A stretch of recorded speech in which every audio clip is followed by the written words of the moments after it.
증권통 투자 업데이터 시간입니다. 먼저 첫 번째로는 개장 전에 중요한 리포트들 함께 짚어볼 텐데요. 오늘도 4가지 종목 준비되어 있습니다. 첫 번째 종목으로는 삼양식품 함께 체크해 보시죠. 네, 오늘 IBK투자증권에서 리포트가 나왔는데요. 1분기 영업이익은 430억 원으로 전년 동기 대비 80.4% 증가하면서 컨센서스를 상회할 것으로 보입니다. 밀이나 전분 그리고 팜유 같은 투입 원가가 하락하고 원달러 환율이 상승하면서 수출 쪽으로는 호조를 받고 이익이 크게 상승할 것으로 보이고 있는데요. 일단 라면의 경우 수출액의 증가가 지속되고 있습니다. 특히 중국의 경우 3월에 매출이 크게 늘었는데요. 2월 춘절로 인해서 이연됐던 수요가 폭발했고요. 미국과 태국, 인도네시아, 유럽에서도 수요가 확대된 것으로 나타나고 있습니다.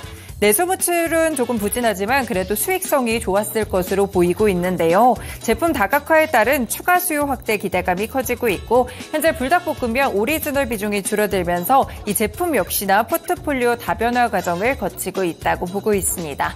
이에 따라 목표 주가는 29만 원까지 상향 조정했습니다. 네, 두 번째 종목은 이오테크닉스입니다. 상상인 증권 리포트고요. 1분기 영업이익은 71억 원으로 전년 대비 25.8% 감소하며 컨센서스를 하회할 것으로 보입니다. 1분기 계절성과 하반기 매출 회복 가속화로 상저하고의 이 실적이 예상되고 있는데요. 무엇보다도 최근에 반도체 공정이 미세화되고 웨이퍼의 두께 요구치가 얇아지면서 어닐링이나 그루빙, 스텔스 다이싱 같은 반도체 장비의 수요가 크게 늘어나고 있습니다. 여기에 글로벌 반도체 수요까지도 크게 회복되는 모습이기 때문에 캐시카우 역할을 해주는 레이저 마커에 대한 매출 회복도 함께 기대해 볼 수 있겠는데요. 올해 다수 고객들과 그동안 진행해왔던 콜 테스트를 마무리하면서 실적에 또 반영될 것이라고 예상했습니다. 이에 따라 모멘텀들 더해서 목표 주가 30만 원까지 상향 조정했습니다. 네, 세 번째 종목 보겠습니다. 한국전력이고요. 하나증권 리포트인데요. 1분기 영업이익은 3조 5천억 원으로 전년 대비 흑자 전환하면서 컨센서스를 상회할 것으로 보입니다. 나쁘지 않은 실적이 전망되고 있는데요. 전력 판매 실적은 부진하지만 지난해 11월에 전기요금 인상 효과가 그대로 반영이 됐습니다. 연료비와 구입 전력비는 감소할 것이라고 봤고요. 유연탄 가격도 지속적으로 하락하면서 비용 절감에는 기여를 해주고 있습니다.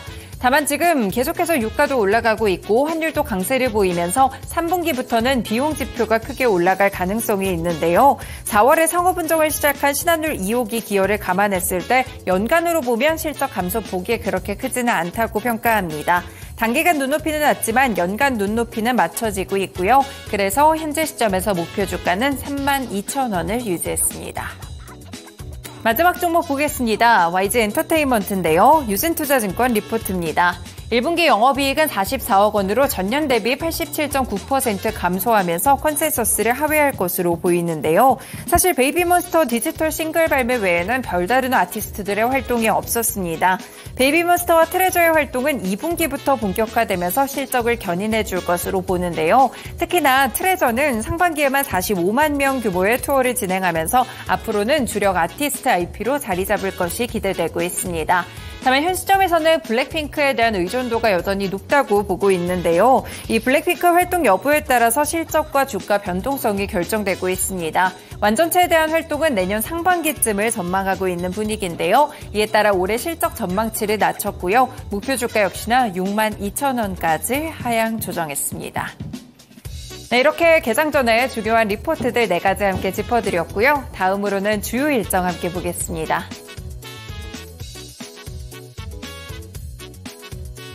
네, 이어서 증시 일정 체크해 보겠습니다. 먼저 국내 일정부터 체크해 보시죠. 네, 가장 먼저 국내 일정부터 살펴보신다면 3월 수출입 물가지수가 오늘 6시에 공개가 됐는데요. 지난달 원화 기준으로 수출 물가지수와 수입 물가지수가 모두 저달 동기 대비 0.4% 상승했다고 합니다. 특히나 항목별로 보신다면 공산품의 가격이 가장 크게 상승했다고 하고요. 반면에 농림수산품의 가격은 3% 넘게 하락했다고 합니다. 이 점까지 체크하시기 바랍니다. 다음 일정은 IPO 일정입니다. HD 현대 마린 마린솔루션의 기관 수요 예측이 오늘부터 22일까지 진행이 됐는데요. HD 현대 마린솔루션은 현대중공업의 애프터 서비스 사업부가 분할되어서 설립된 회사입니다. 올해 상반기 IPO 최대어로 꼽히고 있는데요. 희망 공모가 밴드가 73,300원부터 83,400원으로 결정이 되었고요. 예상되는 시총 규모가 3조 초반대에서 3조 후반대라고 합니다. 공모가 산정 시에 활용한 PER이 31배 수준으로 시장에서는 고평가 논란이 나오고 있는데요. 이에 대해서 회사 측에서는 고성장을 생각한다면 오히려 프리미엄을 조금 더 받아야 된다 이렇게 주장을 하고 있습니다. 다음 일정은 중국 일정 체크를 해보시죠. 우리 시간으로 11시에 1분기 GDP와 함께 산업생산지표 그리고 소매판매 지표가 함께 발표가 되는데요. 시장조사업체 트레이딩 이코노믹스에 따르면 중국의 1분기 경제성장률은 5%를 기록할 것으로 전망되고 있습니다. 지난해 4, 5분기보다 0.2%포인트 낮아질 것으로 예상하고 있는 건데요. 산업생산과 소매판매 역시 전달보다 줄어들 것으로 예상되고 있습니다. 앞서 3월에 산업생산이 전년 동기 대비 7% 넘게 상승을 하면서 중국 경기의 회복세를 확인할 수 있었는데요. 이번 달에는 어떤 수치를 보여주게 될지 확인해 보시기 바라겠고요. 소매 판매 지표의 예측치의 경우에는 3개월 연속 하락세를 나타내고 있습니다. 오늘 수치까지 꼼꼼하게 확인해 보시기 바랍니다. 이어서 미국 일정도 함께 체크해 보시죠. 네, 첫 번째 일정은 우리 시간으로 오후 10시 15분에 산업생산지표가 발표가 되는데요. 중국과 마찬가지로 오늘 산업생산지표가 발표가 됩니다. 지난달엔 전월 동기 대비 0.2%포인트 상승한 가운데 이번 달에도 경기 확장 국면의 모습을 보여주게 될지 체크해 보시기 바랍니다. 그리고 어닝 시즌이 본격적으로 시작이 됐죠. 오늘도 실적 발표하는 기업들이 다수 있습니다. 존슨앤드존슨 그리고 모건 스턴리, 뱅크 오브 아메리카의 실적까지 꼼꼼히 체크해 보시기 바라겠고요. 끝으로 IMF에서 경제 전망 보고서를 오늘 발간을 하게 되는데 전월에 발표를 했었던 3.1%보다 조금 더 높게 잡을 것으로 예상되고 있습니다. 이러한 내용까지 확인해 보시기 바랍니다. 지금까지 증시 일정 살펴봤습니다.